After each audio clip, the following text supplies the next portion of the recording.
So, today, or I should say in this episode, I'm going to be talking about my job again. But unlike past episodes where I kind of talked about my job in the sense of what I did and stuff, this one's going to be talking about the company and the weird disconnect that we have between the people in the shop and the people in the office.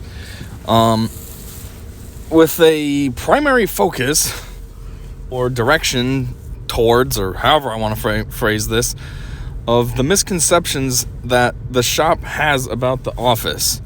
Moving forward, when I reference the office, I'm just going to say we, us, our, pronouns like that. Because I'm part of the office. Being part of engineering, obviously I'm part of the office. So that's kind of my side. I mean, we are separate buildings, so that's the building I work in. So, yeah.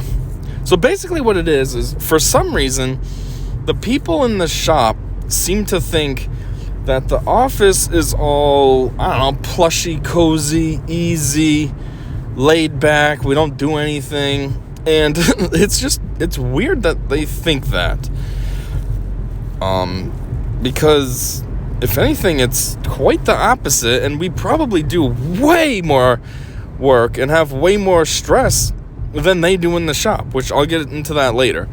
I just want to start off with a few examples. So one person for sure that totally strongly believes this and has scorn towards us is I don't know what her title is. She's been everything out there. She started out as the quality supervisor, then she became the compression supervisor, but now I guess she's the assistant plant manager, but at the same time she's still the other two positions. So maybe the assistant plant manager she was given just to be an umbrella since she has a couple titles out there. I don't know.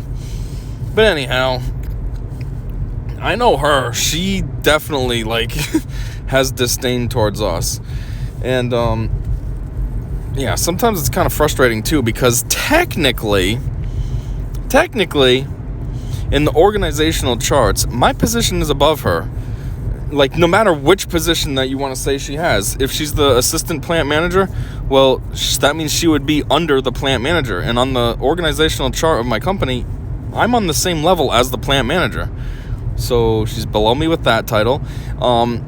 If it's quality, that position is actually directly underneath me. It goes my position, and then there's branches from my position, and I have the tool room, and I have quality. And then if you count her as compression supervisor, well, that's way down, because then it goes, that's under the plant manager. It goes plant manager, then, they didn't have assistant plant manager before, so I guess then it would go assistant plant manager, and then underneath that is all the department heads, and then it's just organized by first, second, and third shift, so she's the first shift one, but still. So, if you look at it that way, then she's under herself as well as the assistant plant manager, which is why I say maybe they made that up as an umbrella for her. I don't know. But still, in any case, she's below me. And my only point I'm trying to make is sometimes she's very, snippy and kind of rude, and I really don't appreciate it. Because I get it. The people she works with are kind of low-level people. Unfortunately, it's just a minimum wage job, and it's a very basic job. There's no skill required to work out in the shop. So, you get what you pay for, as they say. And, so sometimes I think she gets a little forgetful, I guess you could phrase it. And I don't know. Not forgetful, but, maybe just treats me the way she does because she's used to just dealing with them. She's not used to dealing with somebody that's a little more of a quality caliber. Or she just hates the shop. The office people so much that she's just disrespectful just because it's her microaggression. I don't know. But yeah, I don't like it. And it's not even to be smug,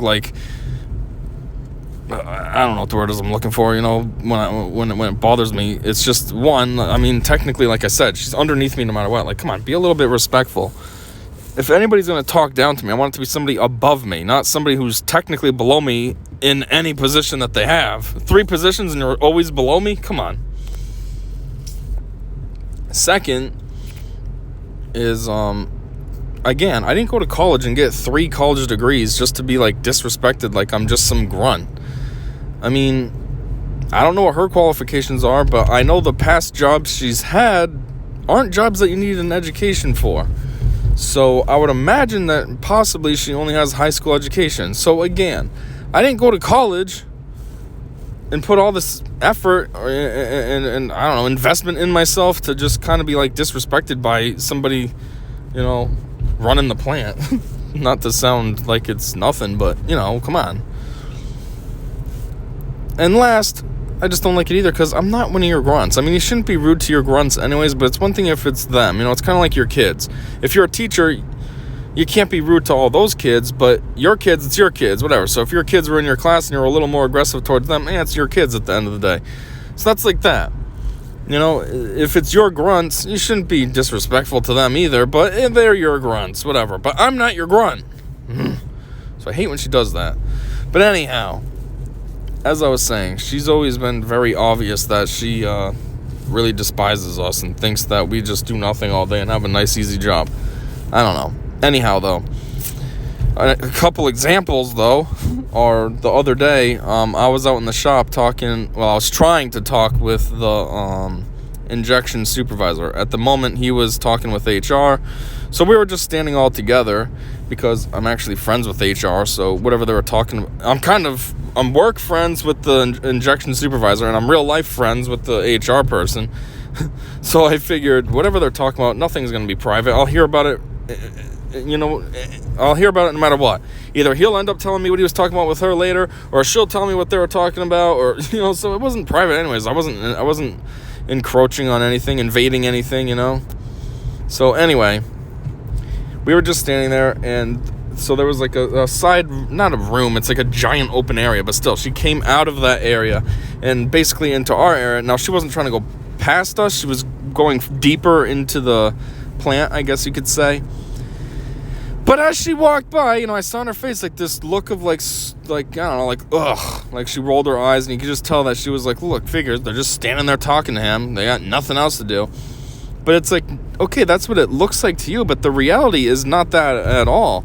HR was talking to him because he asked, you know, he wanted to see her. She was out in the shop doing her rounds as it was. She goes out every morning and, I don't know, she gathers like time slips and people who called out their call out slips and all that.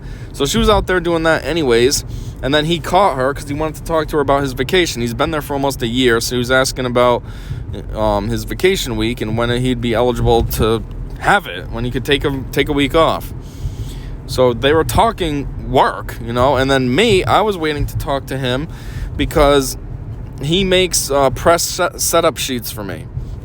It's kind of something that we started together. I think it was his idea, and then I kind of refined it and then set it into like be official. Like he kind of threw it out there like, hey, look, I found this paper and I wrote this up, and I said, hey, that's actually a cool idea. And then I went to my computer, converted it into, you know, from a piece of paper into Excel, tightened it up, printed out some blanks, and said, here you go, here's a bunch of blanks if you want to keep doing this. And he does, I should say. So anyhow, I was out there to see if he had any press setup sheets for me. Conversely, he also, if he's going to set up a mold that he's already made a press setup sheet for in the past, he will ask me for that press setup sheet just so that way then he can perfectly exactly replicate what he did last time. That way then he knows it'll go in first try, nice and easy, and run perfectly. So that's what I was there to ask him. Do you have any sheets for me, or do you need a sheet from me? So again, it's not like I was dicking around either. I was in the process of doing some work. It might not look like direct labor, because it's not. I'm pretty sure we count as indirect labor, the people in the office. But still, I was doing my job. I was assisting somebody in the shop, or attempting to assist. But yeah, so that's her. Is there another example I can think of her? I don't know, but there's some other ones. Like another one is the tool room guy. So the tool room guy, I actually work super closely with. I mean, as I said, he's directly under me on the organizational chart, but we just work super close together because it's just kind of how it goes. I mean,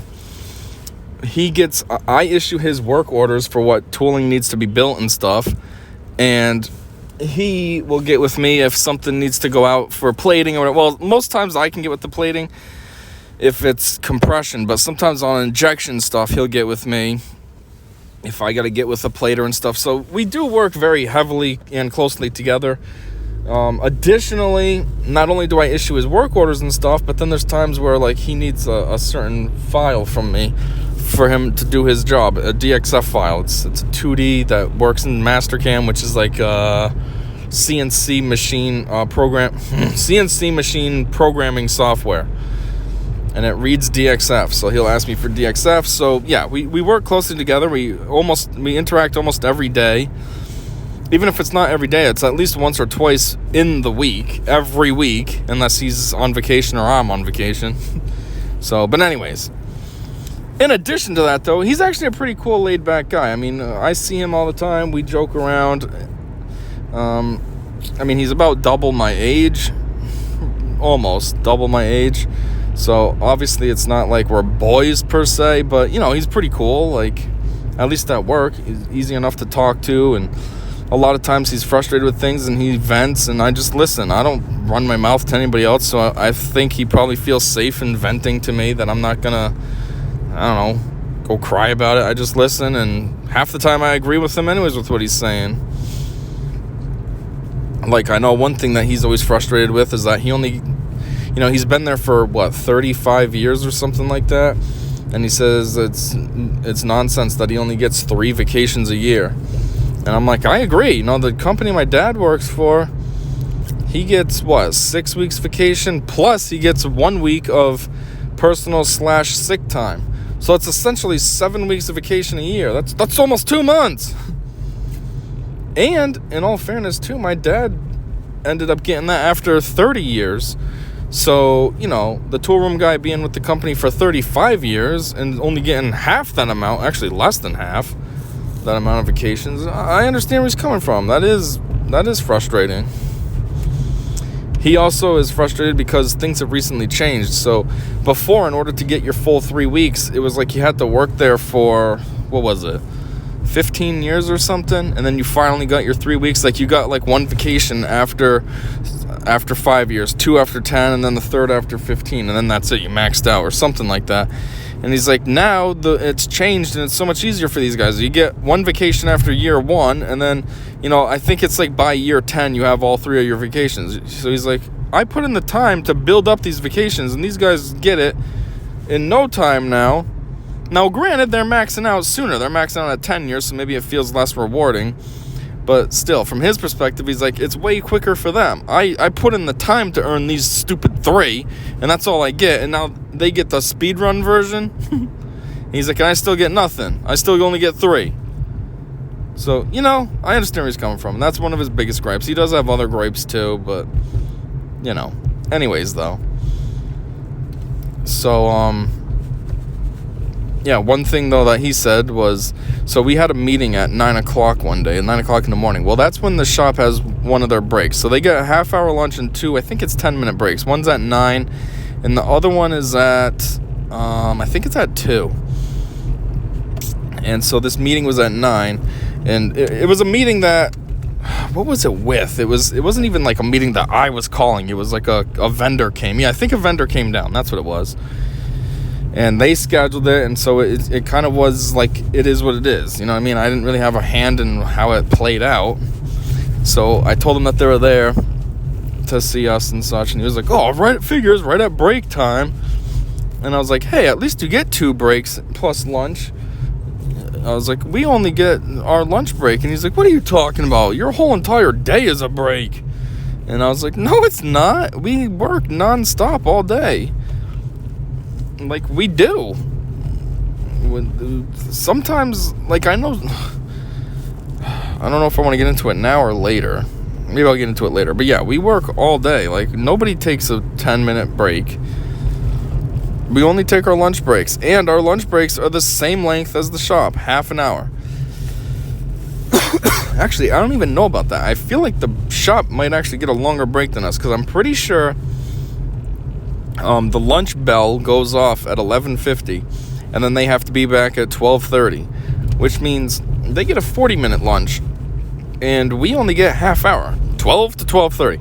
I mean, granted, it is a little bit more lax over in the shop, so I'll give them that. Like, technically, yes, it's 12 to 12:30, but there was one day last week that I had a meeting at 12, so I just casually took lunch at 11:30 instead. Like, nobody said anything. I didn't have to tell anybody I was taking an early lunch. I just went. Like, it was no big deal. It's just, okay, cool. I mean, there's a kid in there who does customer service. He takes lunch like every day at 11, even though it's not the right time. You also have the sales guy. He'll leave usually around 11:45, sometimes 11:40, and comes back 12:30, maybe even 12:40. So he ends up pushing it to a whole hour. Nobody says anything. I mean, maybe nobody knows except for me. I don't know. But at the end of the day, I don't care, because I know he does put in long days. He's in there at like 6:45 in the morning until at least 5 p.m. So, that's what, a 10-hour, 15-minute day. So I guess if he takes an hour lunch, whatever. Technically, he's only taking a half hour anyway, so he's still working a 9-hour and 45-minute day, you know what I mean? Like, so what that he took a long lunch? But anyways, yeah, so that's what the tool room the guy thinks, that we're just hanging out. Like, oh, our whole shift is a break. What are you talking about? And then you had, apparently, there's a new kid. So HR, like I said, she's a personal friend as well. She told me that there was a new guy who's probably been working for the company for about 2 weeks now. And he was asking her about some paper that he needed for something. And she said, oh, yeah, that's cool. Either you can come over to the office and snag it for me, or I can bring it next time I come out here. And I guess he said something like, ooh, I get to go over to the nice plushy, relaxing, whatever, all these positive adjectives office. And like, I guess she was saying, like, in her head, she was like, what, you don't even know what you're talking about, bro. Like, I guarantee my job is way harder, way stressful, way more micromanaged on her part, and way more scheduled and everything than you have to worry about. Like, what are you complaining? Your job's brainless. You come out here and where me, I got this interview, that interview, I gotta remember to do this for payroll, I gotta go get this so I can finish payroll. There's a lot that you gotta think about and do and make sure it gets done. And she's responsible for going to the post office, so she's gonna go to the post office, bring any mail, pick up any mail, and all you gotta do is worry about running a machine. And you're complaining and acting like the office where we have such a great job. So yeah, anyhow, that's basically how it goes. Everybody is some reason has this weird convoluted thought process about us that we're doing nothing. And basically what it comes down to, I've thought about it, and I think, well, maybe they think we're just kind of dicking around and not doing much, because to a certain extent, on the surface, what we have going for us is a lot better than what they have. Like, for example, in winter, it's nice and heated. It's not cold, I'm not saying anywhere in the shop is cold, but the shop's also, it's a plant, it's a huge area, so it potentially could be hard to heat, which means maybe there could be some slightly cooler areas. But we don't have to worry about that. We just have offices, and there's a heater in each room, and so it's warm everywhere. And then conversely, in winter, it's nice and air conditioned, and like in my area, the controller is right there. If 70 feels too warm for me, I can drop that down to 64 and be nice and frigid. Where in the plant, it's hot in the plant. I mean, especially one area, compression. I already mentioned that before, that department. So compression gets very hot. In summer, it can get, if I had to guess, I'd say maybe 120 degrees, maybe a smidge more, 125. It's hot. I mean, there's times that I'm just walking by there and I start breaking a sweat just because that heat is blasting at me. It's hot. So if you're working in that area, I know it sucks. I mean, these guys are always dripping sweat. Their shirts are soaked. And yeah, I know it's miserable. And then in addition, some of these departments are very loud. Again, compression, edging, and lining. That is a loud area. It's all in the same spot, and each department is loud because it's just a bunch of machines running. I mean, compression is very loud, but even like lining's loud because those machines are just constantly stamping out liners and putting them into a cap. obviously my reenactment isn't loud enough. It's way louder. You get all the hydraulics and stuff, and then there's multiple machines going. They usually have at least 3-4 machines going, so they're all snapping away, and it's loud. So there's that's unpleasant. Where again, in the office, it's dead silent. If nobody's talking, it's dead silent. There's times where, so I think I said this in the last video, my video talking about my job. My office is basically in a finished off basement, and that used to be engineering only, so I was down there by myself. But the owner of the company reorganized, and he changed it so critical salespeople are down there with me, which makes sense. Sales and engineering do kind of work closely together. I mean, we're not super close, but we're close enough. I deal with them fairly regularly. Not as close as me and the tool room guy, but it's pretty close still. So it makes sense to put us all together. Which is funny, because I would have never thought of that, engineering working closely with sales. But that is how it goes. It's just not something I think of, because my first company that I worked for, I was the grunt. And so if sales was working closely with engineering, I don't know, because they weren't working with me, they were working with him. And secondly, we didn't have a sales department, so I don't even know who did sales. I'm assuming it was just the president of the company, because we didn't have a sales guy. My company I'm with now, we have a sales guy. So I don't even know who did sales. And then my second company, that was just a massive company. I mean, there was individuals on tons of different levels, so I only dealt with my people that I directly needed to deal with, and that was it. So anyhow, I never really had experience with sales working with engineering, and it's just, when I came to this company and they told me that I'd be working with sales, I was like, that's weird, why? And that made me nervous, because I was like, I don't want to be a part of sales, because I'm not a salesman. I can't do that. That's just not a skill I have. Some people are fantastic at it, what is it? There's a video about Jordan Belfort talking about sell me this pen, and then he breaks it down on what to do to be effective in getting somebody to want that pen, even though they A, don't want it, and B, don't need it. Well, that's not a skill I have. I would not know how to do that. Sell me this pen? Okay, I'll see you later, because I see you have a pen in your hand already. You don't need this pen, so... But a good salesman will make it so that person's like, yeah, I want your pen instead of my pen. So, anyways, when I heard I was going to have to work closely with sales, I was like, what does this mean? Are they casually, having me do double duty as engineering and sales? Because I can't do that. But that's not how it is. I just work with sales. They do their job and get the sales, and then they have me just kind of... come up with 3D concepts if needed, or quote some things out, get the part weights and what have you, estimated cycle times. So it's not really, bringing the sales in type of sales I gotta do. It's just supporting them. But anyways, what am I doing talking about sales now? It's a giant tangent. Oh, man. Ignore the coughing. It's just violent heartburn. This is something I deal with all the time. I love it. Ugh. Oh, God, this heartburn is brutal for no reason. Anyways, what the heck was I talking about sales for? I got on some weird tangent.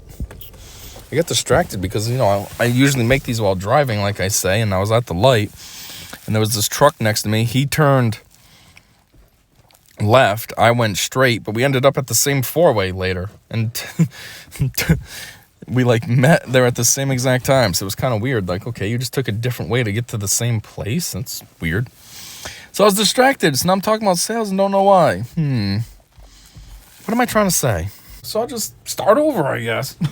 So as I was saying, why do I keep saying thinking? As I was saying, why I think they probably think it's so plush and awesome on our side is because, the heat, like I was saying, the AC. Oh, yeah, that's what I was talking about, my tangent with sales downstairs. Yeah, because I'm not by myself. So before, if I wanted to put it to 64, I was by myself. Now, I'm not by myself anymore, so I can still try to do it, but I don't want to get my neighbors cold.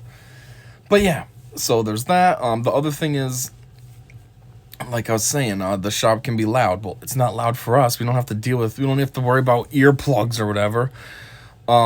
It's also obviously clean. We're in an office. How dirty is it gonna get? Oops, I was eating some chips and a crumb fell on the ground. Versus the plant. It's a plant. I mean, it's super dusty out there, super dirty. It's going back to compression. Compression's very dirty. Very dirty. So, you don't have to deal with that. And again, back to our compression supervisor / assistant plant manager / quality person. She's in compression. She's dealing with it being hot and she's sweating in the summer. She's dealing with the dirtiness all over her from the compression department.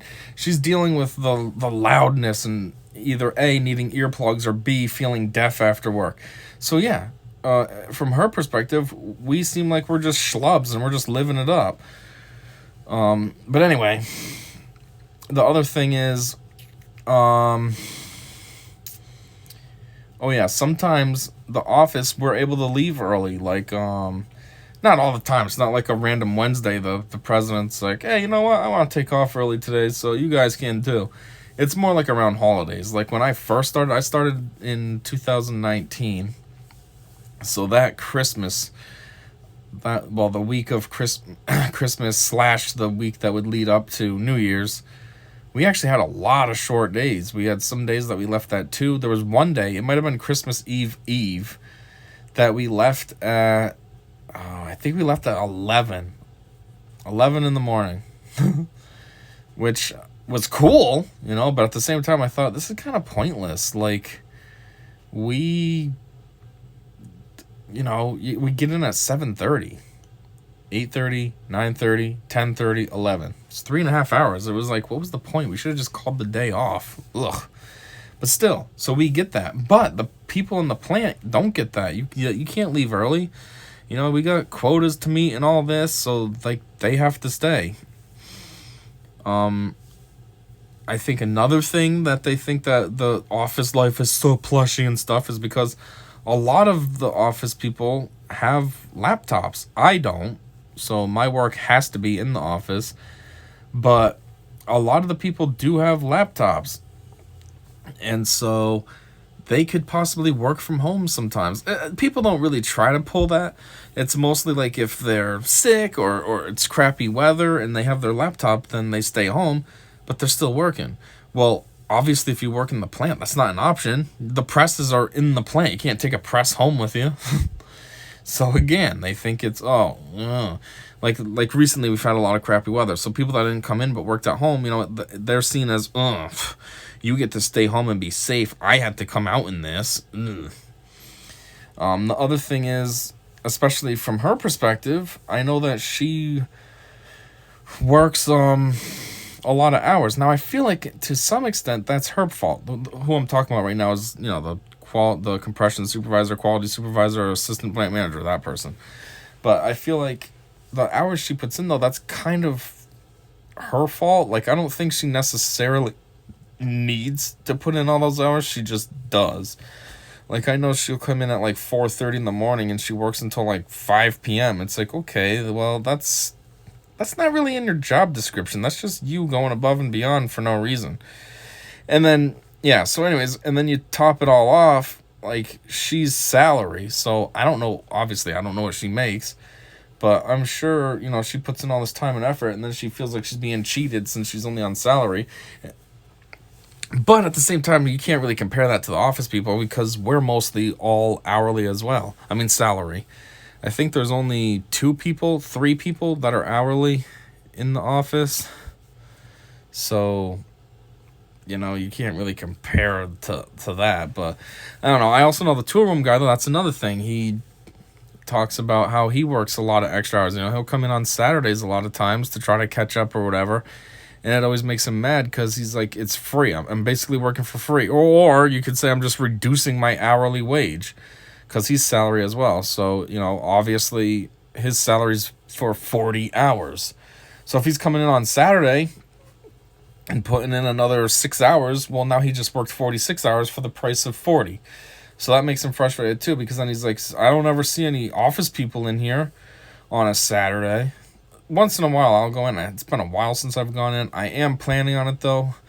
I do have a couple things I need to do, and Saturday just seems to be the best option to do them.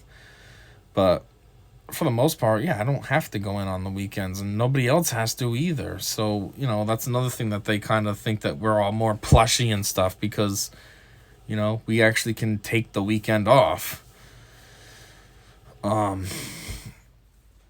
yeah, but at the same time, from our perspective, it's kind of like, I don't know, I feel like maybe they just don't realize the full extent of what's happening in the office. Like, yeah, you see all these glamorous things that I just said that we get that, you don't get, but we're basically running the company. I mean, without us in the office, you don't have work in the shop. Seriously. I mean, put it this way. First, it starts with sales. Sales has to either A, sell products that we have, or B, go out and find a new customer that wants to partner with us that we can make their products for. So then once sales gets it in, it comes to me, engineering. Then, I have to draw it up if need be. I need to design tooling for it. I gotta, like I said, work on the quotes. Then when I finish my part of the quote, I send it off to our CFO, where she works in greater detail on the quoting and actually puts numbers like price tags to the numbers that I supplied based on the weight and all that. Then it goes to internal sales. Internal sales then gets in contact with the customer to figure out scheduling and what have you. Once it goes from there, it goes to our scheduling to get, to figure out with me, like when tooling will be ready, when we can get it in a press, how long it'll take to mold those parts, yada, yada. Then, any materials that'll be needed for that job, boxes, actual like raw materials, whatever else, labels, all that stuff. Well, that's from purchasing. So, yeah, basically it comes down to we all do that front end work before it gets to you in the plant. Without all that front end work, there is no work for you. There is no job that you have to mold for X customer because there's no tooling, or the job never came in because sales never got it, or you know what I mean? Like, we do all that back end work. It's kind of like, I always feel bad for like the people in the movies because you always see these long list of people in the credits at the end, and like they're all people in the background doing all the actual hard work and stuff, setting up the lighting and the backgrounds and the this and the that and the editing and the music. And it's like, I always find it kind of sad because, it's the actors that get paid a ridiculous amount of money, when in reality, they have the easiest job. All they gotta do is pretend to be somebody they're not and get filmed doing it. Where all these people with actual skills and stuff in the background are just names at the end of the movie. That's it. You don't know who they are. They probably made dick on the movie. Like, you get actor A pulling $20 million, but then you get this skilled person in the credits that probably got, $1,000 a week for as long as the movie was being in production. And yeah, so anyways, that's kind of like us though. We're those people in the background getting everything all set up for you, because without us, you don't have a movie. Without us, you don't have, the filming, you don't have the editing, you don't have the music, you don't have anything. It's just you guys standing there pretending with yourselves, But like, yeah, so anyways, basically what it comes down to is, that assistant plant manager who's always frustrated with us thinking we do nothing. I always think, you think we do nothing, but at the end of the day, your job is so easy. Like, if you have tooling that's no good and needs to go out, who do you contact? Me. And then I have to reach out to the plater. Hey, I got all these tools that are ready to be picked up. When do you think you can do them? How long do you think it'll take? Yada, yada, yada. Like, you don't, your part is easy. You just reach out to me and I do all the actual legwork. Or say you need more people.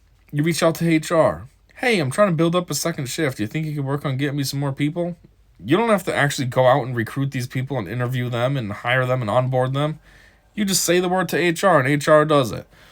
Or, are you running low on material? Is your urea or phenolic, that's the two materials that we use in compression, is that getting low? Well, you don't really have to do anything. You pick up the phone, dial purchasing's extension, and say, "Hey, I'm getting low on urea.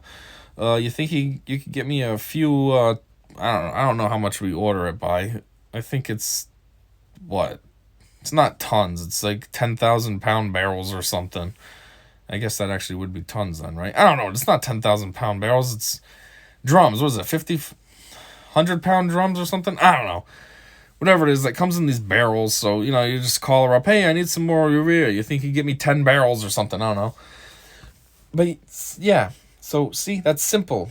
That's all you have to do. And then she's got to cut the PO, get in contact with the customer. Hey, we need this. Can we kind of get it ASAP because we're getting low and this job's big and it's using this much?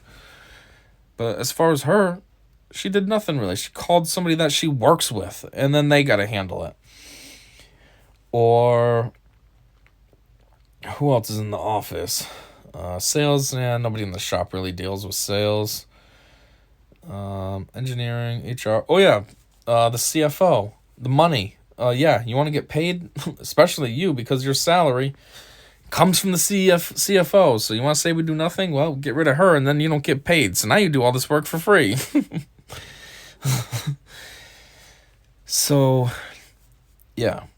And then in addition, it's like most of us in the office are actually doing double or even triple duty. Like, again, yeah, they think we do nothing, but it's like we're wearing quite a few hats. We're not just, like, I might be in engineering, but I'm not just doing engineering. I also QC sales orders. I double check to make sure that the shipping addresses are right, the prices that we quoted are correct, the quantities correct, and all this. So, and I hate doing that because that's cutting into my time to do my engineering stuff. Like, usually I have about an hour's worth of orders to QC, and it's not hard, but it's not my job. I'm not part of sales. Why am I, or even quality? Why am I QCing this nonsense? But that's a task that I take on. So I do engineering, I do QC. Even though it's not really a side project, I still do have a lot of 3D conversions that I do as well, because my company's been around forever. Not really forever, like 102 years, I think now. And so a lot of the stuff is 2D, either A, like 2D CAD, or B, even older, it's hand-drawn. But we live in a 3D world now, so a lot of this I need to convert to 3D to catch us up with the times. So that's kind of something on the side that I do as well. So even when my workload's low, I still have all that to do. That's kind of my situation right now. Like, I don't really have any hot projects, so I've been doing a lot of 3D converting, trying to get caught up. Like, I'm trying to do it smartly so that the ones that I'm converting first are ones that I think are more important, that might actually, like, come to be, and it'll be handy for me to have those 3D models ready. But still, so I have that. So that's kind of like a third job, you could say, within the company. What else do I have to do? I don't know, but still, even if we just take that, I know I have something else. I'm just drawing a blank, but right there, that's 3 jobs. What the heck was it? I'm drawing a blank. This is frustrating. Well, anyways, yeah. So that's what I have. Then you have the CFO. Well, obviously, she's in charge of all the money. A, paying all the salary people, and B, paying our customers or the debts just in general, like the electric bill and all that. But then she also is on the side our internal IT. If we have any IT problems, we go to her first, and then if she can't figure it out, then she reaches out to our external IT guy, and he'll come in and fix it. Like recently, we just had a problem with one of the salespeople. When they went to open a PDF, it would open for like literally 2 seconds, and then the computer would close it. So you couldn't really look at it, you couldn't print it, you couldn't anything. It opened, and there it is. And there it goes. So, yeah, we didn't know how to fix it, so we got the IT guy in, and it was kind of funny, because it literally took him, like, 5 minutes, and he had it fixed, and it was like, man, this makes us all look like doofuses. Like, we all were monkeying around, like, oh, I don't know. The person had me look at it, and I tried to figure it out, and I'm like, I don't understand. Obviously, our CFO looked at it, she didn't understand. I think our sales guy looked at it, he didn't understand, and then the IT guy comes in 5 minutes, boom, bam, done, there you go. And it was like, geez, way to make us look like morons. Like we kind of felt like it was a waste of his time to come out because of how easy it was. But like we had no idea. But anyways, yeah. So she does that on the side. Additionally, she's working on getting a new software into the company. So she's actually kind of late on this. She wanted to have it launched with the new year, and here we are mid-February, and it's still not launched yet, but she's been working on that. First, she was working on trying to find the best one. So she was working through a few of them. Best one, A, that would fit our company and our company needs, and B, that was, a reasonable price. And she finally found one called SciFrame. So now what she's been doing, though, is trying to really learn it. Somebody needs to know how to use it before it goes live. You can't just put it, make that be our company's brain and nobody knows how to use it. You need to have somebody, So she's been doing extensive training with that. She has like a training session, I think it's like once a week or twice a week for like a couple hours. And then, like, I know she's monkeying around with it on her own as well, just to try to better familiarize herself. The better she knows it, then the quicker she can get it implemented. Like I said, she's technically late, so that's her. Then you have,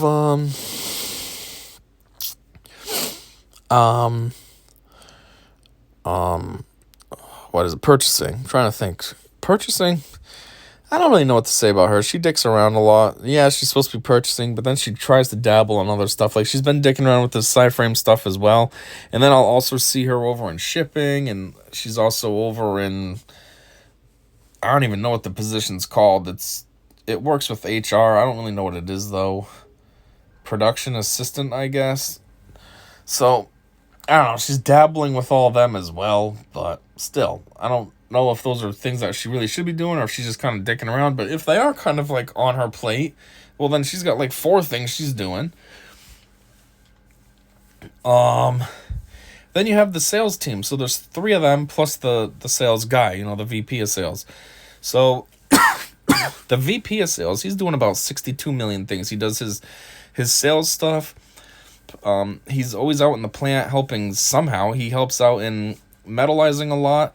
He helps out in compression, like sometimes working on the presses to fix them. He was just out there last week for a few of the days working on the lining machines. Something I don't exactly know what was wrong, but one of the lining machines had a problem, so he was out there working on it, like wrench and everything, literally working on it, being like a mechanic. Sometimes he mildly helps in engineering with me.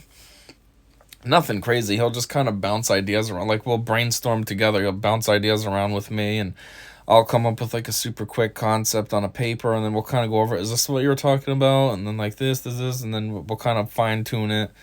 So, he mildly does engineering as well. Very mildly. I mean, it's mostly, like I said, just discussing, but still. And then he's in about 6 million meetings a day. Seriously, he's got one at 8 in the morning, one at 1. There's always random ones throughout the day as well, like 2, 3 o'clock. There's one at like 11. And then if he's not having meetings with customers on the phone, he's got meetings all the time with his internal team. He's got one every Friday at like 10 in the morning, or 10:30, I think, And then he's got, I don't know, if he doesn't have an official meeting, then it's one of them or 2 of them coming down in his office to talk to him. Like, he's always busy with something.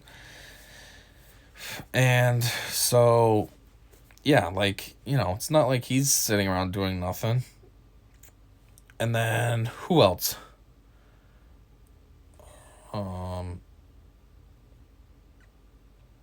HR. HR actually is a lot more, like, work than I thought it was, too. Because the HR person we have now, like I said, is my personal friend. And she started relatively recently. The last HR person, it was kind of goofy how she quit.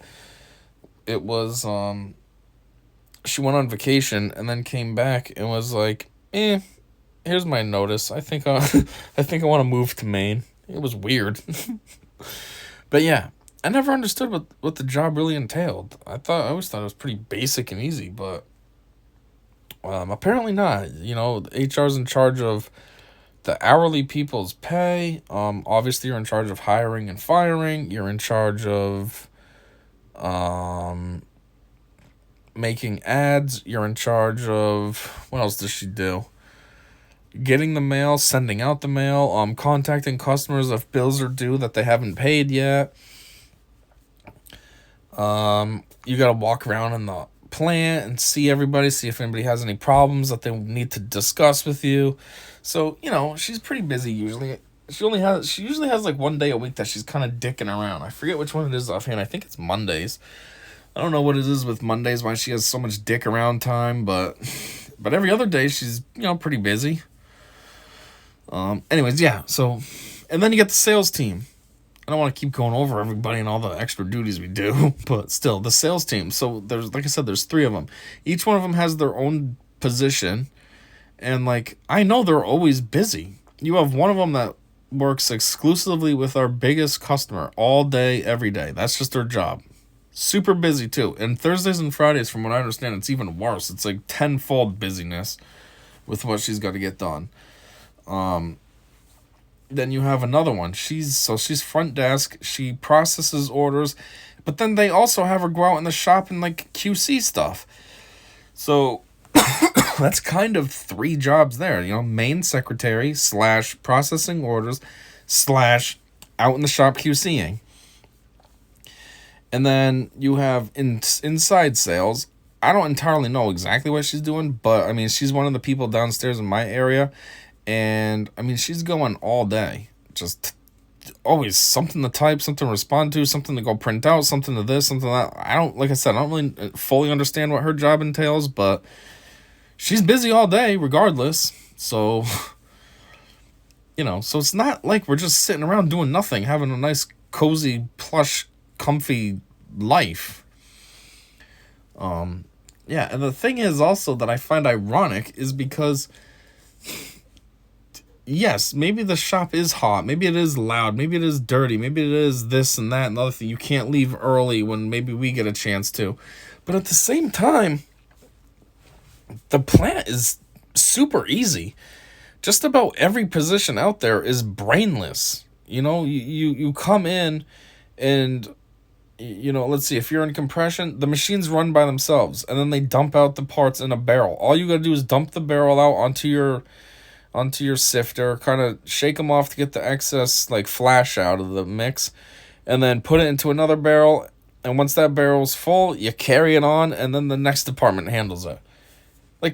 Simple. If you're in edging, you just dump you dump the parts out into your edger, and the machine edges them for you.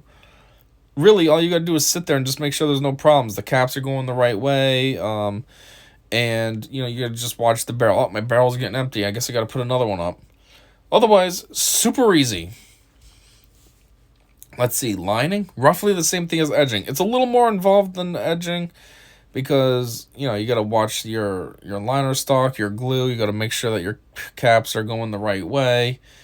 Sometimes the machine's stupid, and since it vibrates a lot, the camera, the sensor that sees the parts will go down, and then your machine will beep because it thinks there's no parts, when really you just gotta readjust the camera.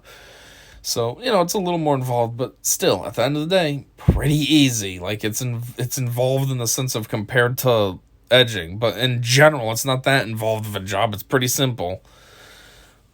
Spiraling is by far the easiest thing out there. You dump the parts into this machine, you dump some sawdust on them, you throw some wood blocks in there, you set the timer for 4 minutes, and you hit go.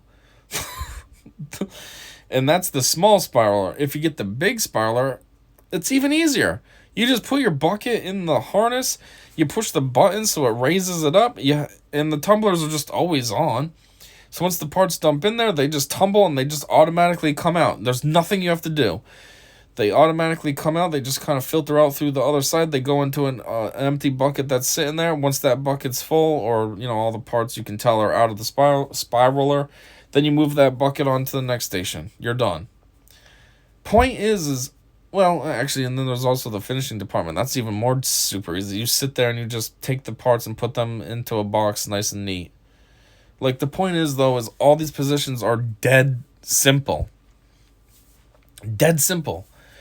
brainless. You could be daydreaming in a fog thinking about what you want to do after work or whatever and still be good at your job because it's brainless, literally. So when they complain that our job is so hard or what have you, it's like, I mean, our job is so simple. It's like, is it though? Like, yeah, okay, so they have to meet standards. Well, since everything's automated, basically, as long as you keep up with your machine, you're gonna hit your standards easily. It's kind of impossible not to. You know what I mean? Like everything is laid out in our process on our computer. The AS400 is what it's called. It's all laid out in there. What the cycle time is supposed to be. How many stations is it? Okay, so it's gonna make this many parts every 2 minutes or whatever. So as long as you're keeping up with the machine, which really should not be hard to do, then you'll be fine. Like it's a super easy job and you really have no responsibilities for the large part, So it's just, I don't know, it's just dumb when these people say this stuff, think that we're just sitting around doing nothing. It's like, no, we probably do more and harder work than you. Like, I'm not saying the tool room guy, he has a skill, that's definitely a skill to be able to make tools. I can't do it, so. But like the people actually in the plant, like, calm down.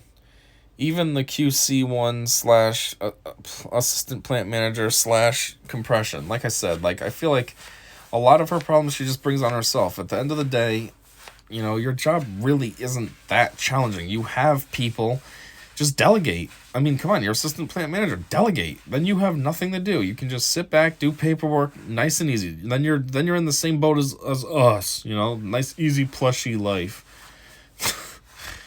So, yeah, but again though, in her regards, like I said, anything she needs, she reaches out to somebody else.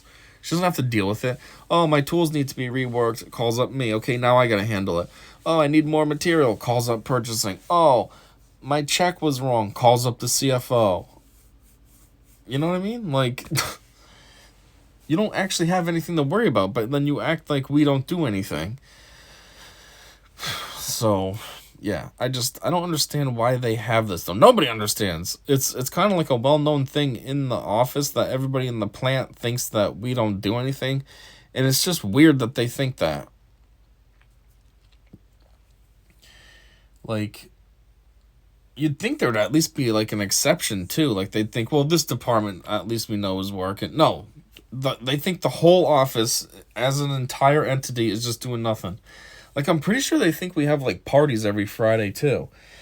Because sometimes I'm out there in the plant, the tool room guy will say it, and I'm like, there's a party? Well, I don't know why I wasn't invited, because if I was, I wouldn't be out here with you right now. If there was a party, I wouldn't be out here with you right now.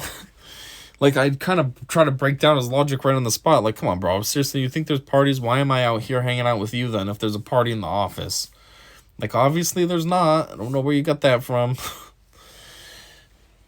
It's because sometimes some of the people go out and they get lunch that they paid for. It's not company funded. They use their own money.